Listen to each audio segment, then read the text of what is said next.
this where you have the carrot of clinching a double bye and having another tournament? Like, how much do you preach that? Or is it just kind of, this is just another opponent, finish the job type Yeah, I thing? mean, everybody sees it and everybody knows what's at stake with this game. So, our focus has been really good in practice this week. It's a little bit of a unique situation with a bye going into your last game. Michigan's on the same schedule that we are, so just really try to take advantage of it. And I like the energy that our guys have played with since the last bye game, and we're playing some of our best basketball of the season. So it's important to finish this regular season off on a high note, and hopefully go out and play well and do it for 40 minutes. Obviously, we haven't done a lot of that on the road this year, so this is an important last game for us, and I think our guys are ready. What kind of atmosphere are you anticipating with it being an 11 a.m. tip, but it's also daylight savings, Yeah. so it's like technically 10? It's their senior night, but their season has kind of gone off the rails a little bit. What are you anticipating that vibe being like? Yeah, I mean that our body clocks, it'll be a 10 a.m. game, and that's, you don't play a lot of those. We have had the benefit of playing an 11 a.m. game with Penn State a couple weeks ago. It's important in these early games to get off to a good start, and hopefully we can come out of the gate with good energy. We do practice in the mornings, and hopefully that will benefit us come game time. But our pregame meal will essentially be 7:30 in the morning. So it's something where our guys, I've really challenged them is about the importance of rest leading into this game and the importance of recovery. And again, that is when you look at the bye week that we've had, the benefit of that, getting our guys a couple days to recover, because at this time of year, listen, we're all banged up. And we've got a couple guys, especially our front court guys, that they're feeling it a little bit. So this was a really good week for them to recharge their batteries to heading into this time of year. Not only this game, we'll get a nice little rest, whenever we play, whether it's Thursday or Friday, going into the conference tournament.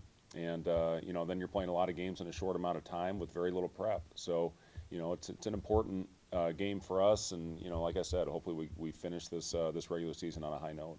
Even though Michigan's had a tough season, you always have to be prepared for, especially this time of year, for teams to kind of have that second win with the postseason in front of them. Yeah, I mean, the way I look at it, listen, they're a completely different team with Doug McDaniel on the floor. And you look at some of these recent games that they've played, it was a 8-point game against Purdue, the number one team in the nation, under 3 minutes to go.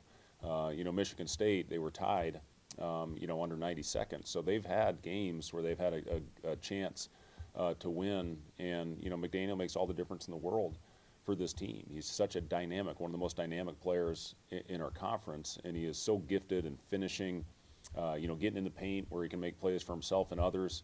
And they've got talented players around him that can shoot the basketball. So it's for us, hopefully get off to a good start. They did hurt us in transition. They scored 18 points on us in transition the first game, and they play a lot faster at home. So that's going to be an important part of this game.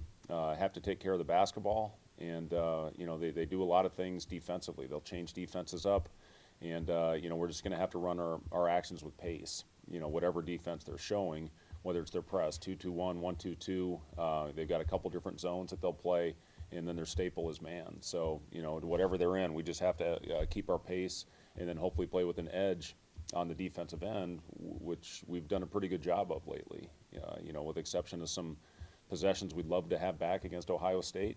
I think the edge that we're playing with on that end of the floor right now is as good as it's been all year.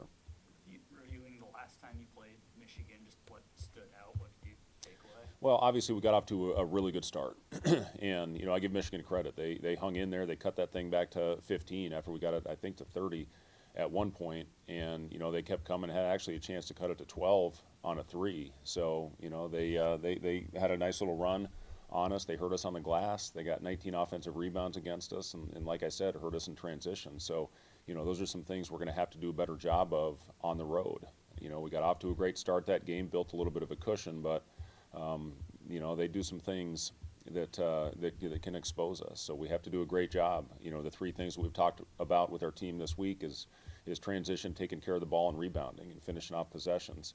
And they do a good job in all 3 of those areas. How do you prepare? What do you have to do against the multiple defenses that you'll see from Michigan? Yeah, just work on them as much as we can, and again, that's the benefit of having the time that we've had this week. We really worked against every defense that we're going to face in this game tomorrow afternoon, and it's just about, like I said, it doesn't matter what defense you're playing against. You have to play with pace, and you have to have screening and cutting and against zone. You have to find the gaps, but that's the thing that doesn't change about whatever defense you're facing is you have to go out there and play with force, and you have to play with a thrust, on that end of the floor. And again, our guys have had a good week of prep, and hopefully that carries over tomorrow.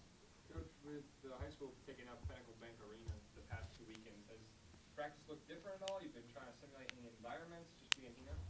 Not really. I mean, we practice here 95% of the time anyway. Really the only time we go over to PBA is the day before games. We just like the convenience of practicing in the facility. Hendricks has everything you need. The film setup here is exactly what you want, and so it really hasn't changed our prep, no. You mentioned the bye week being good for some of the front court guys.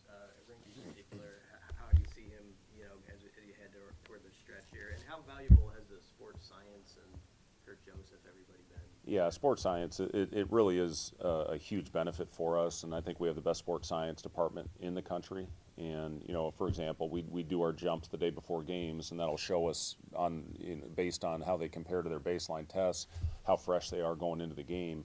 And pretty much everybody was either at their level or above going into this game. So, we set a load early in the week on what it was going to look like. We went really hard and physical on Thursday, and then have tapered it off a little bit. We still went hard on Friday, and then today was more walkthrough just based on the early start tomorrow. So just the benefit of having someone that's what their life revolves around in the research and their PhDs in their field of what a week should look like. And as I've told you, I mean, the 1 week when they came up with a load, I threw it in the garbage. But we've really, at this time of year, you listen to it and try to get your guys as fresh as possible heading into the most important time of the year. Joe said last week, being a Lincoln native, he knew kind of the narrative of this program's history.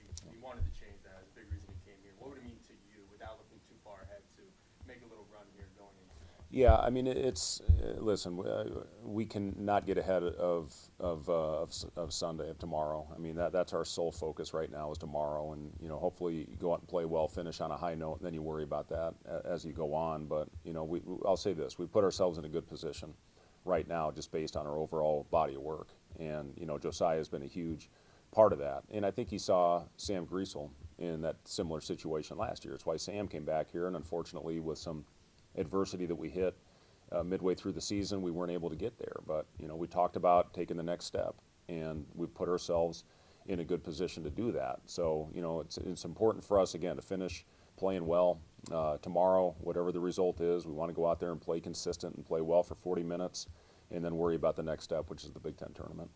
Has there been an update on Eli, anything? Eli's doing better. He's starting to move around, and he's doing the non-contact drills out there, and then he's going with Kurt Joseph and getting a workout just based on whatever load that they want him to hit. And he still has some soreness in there as he's typical with a high ankle sprain, but he's really made good progress. And hopefully we'll get him back into some live drills next week. All right, thanks guys. Thank you.